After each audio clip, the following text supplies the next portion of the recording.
இந்த நோய் பாதிப்பு உள்ளவர்கள், கூடுதலான ஏற்கனவே நோய் பாதிப்பு இருப்பவர்கள் பொதுவெளியில் செல்லுகிற போது பொதுவாகவே ஒரு மருத்துவ நியதி என்பது இப்போது வந்திருக்கிறது. பல நாடுகளில் அது கடைபிடிக்கவும் பட்டு கொண்டிருக்கிறது. ஜப்பான் போன்ற நாடுகளில் சாதாரணமாகவே முகக்கவசம் இல்லாமல் யாரும் நடப்பதே இல்லை. இந்த மாதிரியான நோய் பாதிப்புகள் இருக்கிற நாடுகளில் முகக்கவசங்கள் அணிவதை எல்லோருமே இன்றைக்கு அவர்கள் ஒரு ஊக்குவிக்கப்படுகிறது அந்த நாடுகளில். அந்த வகையில் நாமும் கூட இந்த நோய் பாதிப்பு இருப்பவர்கள், குறிப்பாக இந்த பருவமழையை ஒட்டி வருகிற இந்த நோய் பாதிப்புகளுக்கு இந்த பாதிப்புகள் இருப்பவர்கள் பொதுவெளியில் செல்லுகிற போது முகக்கவசங்களோடு சென்றால் நன்றாக இருக்கும், நல்லது. அதையே தலைப்பு செய்திகளாக்கி தமிழ்நாட்டில் முகக்கவசங்கள் அணிய வேண்டும், அமைச்சர் அறிவுறுத்தல் கட்டளை என்றெல்லாம் செய்திகளை தயவுசெய்து போட்டுவிடாதீர்கள். இந்த நோய் பாதிப்பு இருப்பவர்கள் பொதுவெளியில் செல்லுகிற போது முகக்கவசம் அணிந்து சென்றால் நல்லது.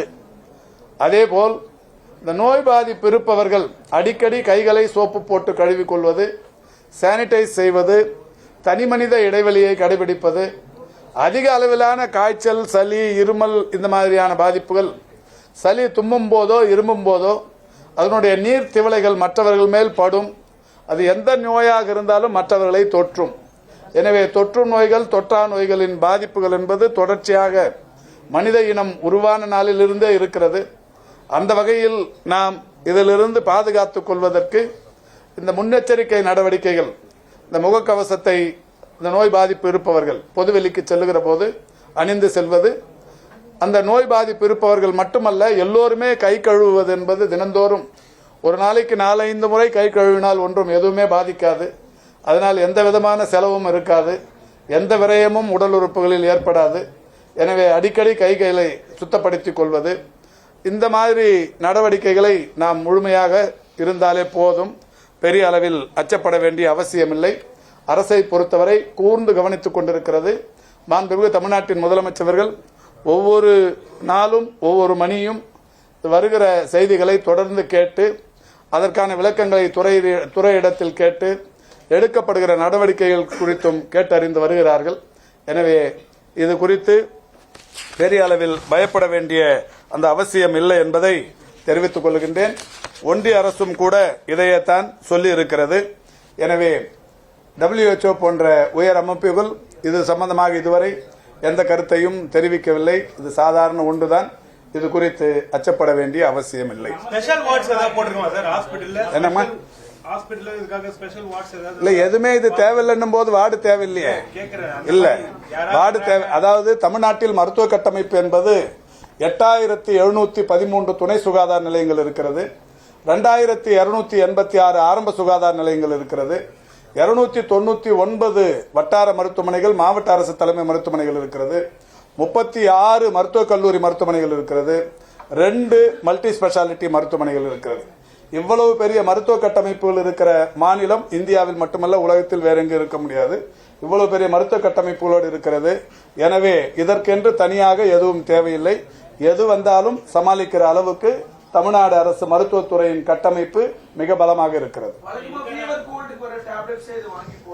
ஆமா, வழக்கமா மருத்துவர்கள் சாதாரணமாவே அதாவது இந்த வைரஸை பொறுத்தவரை எதுவும் செய்யாமல் இருந்தாலே தானாக போய்விடும் என்று சொல்லப்பட்டிருக்கிறது.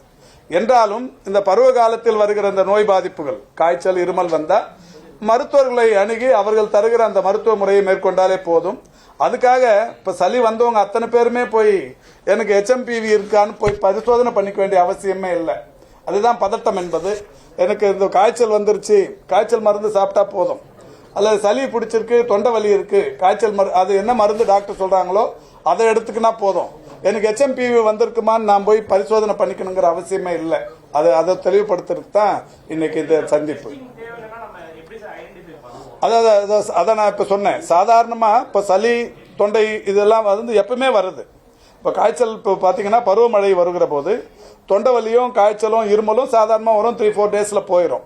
அந்த மாதிரி போகல, ஏற்கனவே அவருக்கு நிறைய நோய் பாதிப்பு இருக்கு, நீரிழிவு நோய் இருக்கு, உயர் ரத்த அழுத்த நோய் இருக்கு, நிறைய நோய் பாதிப்பு இருக்கு. அவர் எப்படியும் போய் டெஸ்ட் எடுத்துப்பார். டெஸ்ட் எடுத்து தெரிஞ்சுக்கினா அதுல என்னென்ன மாதிரியான நோய் பாதிப்புகள் இருக்குன்னு மருத்துவர்கள் பார்த்து மருந்து தருவாங்க. இதுக்குன்னு பிரத்யேக சிகிச்சைகள் ஒன்றும் இல்லைன்ற இல்ல. நோய் பாதிப்பு, அதாவது உடலில் நோய் எதிர்ப்பு சக்தி குறைவாக இருக்கிற எல்லாருக்குமே எந்த வைரஸ் வந்தாலும் வரும். அது வீரியமான வைரஸாக இருந்தாலும் வரும், வீரியம் குறைவான வைரஸாக இருந்தாலும் வரும். அதை உடல்ல வந்து நோய் எதிர்ப்பு சக்திங்கிறது ரொம்ப அவசியம். நம்ம உட்கொள்கிற உணவு முறைகள், உடற்பயிற்சிகள், இது ரெண்டு தான் ஒவ்வொரு மனிதனின் அந்த உடலில் அந்த நோய் எதிர்ப்பு சக்தியை அதிகரிக்கும். நோய் எதிர்ப்பு சக்தி குறைவாக இருப்பவர்களுக்கு வீரியமிக்க வைரஸாக இருந்தாலும் சரி, வீரியமே இல்லாத வைரஸாக இருந்தாலும் சரி தாக்கும். எனவே அது நம்ம வந்து நம்முடைய அந்த லைஃப் ஸ்டைலை வந்து முழுமையா மாத்திக்கிறதுங்கிறது நல்லது.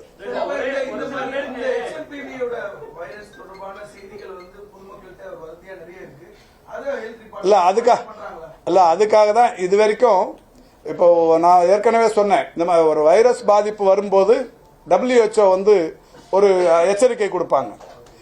எந்தெந்த நாடு எந்தெந்த மாதிரி பண்ணணும், எங்க எவ்வளவு பரவி இருக்கு, இதெல்லாம் ஒரு எச்சரிக்கை கொடுப்பாங்க. அதெல்லாம் எதுவும் இல்லை இந்த தடவை. தொடர்ச்சியா செக்ரட்டரி அவங்களோட டச்சில் இருக்கிறாங்க, எந்த விதமான பயமும் இல்லை அப்படின்னு அவங்க சொல்லியிருக்கிறாங்க. அதே மாதிரி டெல்லியிலையும் நேற்றுக்கு நடந்த மீட்டிங்ல பேசினதுலயும் இதுதான் உறுதிப்படுத்தப்பட்டிருக்கு. ஏற்கனவே இந்த நோய் பாதிப்புக்குள்ளான பேஷண்ட்டையும் கண்காணிச்சப்ப அவங்களுக்கும் எந்த சீரியஸ்னஸ் இல்லை, எல்லாரும் 3-4 நாள்ல சரியாகி வீட்டுக்கு போயிடுறாங்க. இல்ல இப்ப இந்த விஆர்டிஎல் என்கின்ற இந்த ஆராய்ச்சி அமைப்புகள் நிறைய இடத்துல இருக்கு, மருத்துவக் கல்லூரி மருத்துவமனைகள் இருக்கு. இது பரிசோதனை மையங்கள் நிறைய இருக்கு. பரிசோதனை மையங்கள் ஏற்கனவே மாவட்ட அரசு தலைமை மருத்துவமனைகள்ல, மருத்துவக் கல்லூரி மருத்துவமனைகள்ல, தனியார் மருத்துவமனைகள்லயும் இதுக்கான பரிசோதனை மையங்கள் இருக்கு. அதுல வந்து ஒரு அதுக்காக எல்லாரும் போய் பரிசோதனை பண்ணிக்கணும்ங்கிறது இல்ல, இருக்கு. ஒண்ணும் கவலை. ஆமா, அது இல்ல. இப்ப ஒருத்தருக்கு பாதிப்பு ஏற்பட்டாலும் இப்ப இந்த 2 பேருக்கான பாதிப்புங்கிறது கவர்மெண்ட் வாட்ச் பண்ணி தான் சொல்லி இருக்கிறது. தனியார் மருத்துவமனைகள்ல கூட இந்த மாதிரியான பாதிப்பு வந்தா அரசு தெரிந்து கொள்ளும். இப்ப வந்து அங்க எல்லா மாவட்டத்திலயும் மாவட்ட சுகாதார அலுவலர்கள் துறை ஒரு 18 பிரிவுகள் கீழே ஒரு மாவட்ட அலுவலர்கள் இருக்காங்க. அவங்க தனியார் மருத்துவமனைகளையும் தொடர்ந்து கண்காணிச்சு அங்க ஏதாவது இது மாதிரி பாதிப்புகள் சீரியஸ்னஸ் இருந்தா தெரிஞ்சு ஹெட் குவார்டர்ஸுக்கு சொல்லுவாங்க, இங்க இதை கண்காணிப்பாங்க.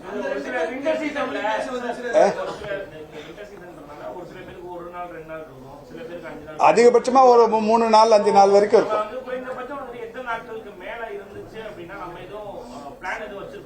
இல்ல, அதாவது இது ஒரு 5-6 நாளுக்கு மேல போச்சுன்னா அவங்களுக்கே தெரியும். இந்த நுரையீரல் பாதிப்பு வந்ததுன்னா அவங்க கண்டிப்பா மருத்துவமனைக்கு வந்து ஆய்வு பண்ணிக்கணும். இந்த நுரையீரல் பாதிப்புக்குள்ளாபவர்கள் அந்த சளி தொல்லை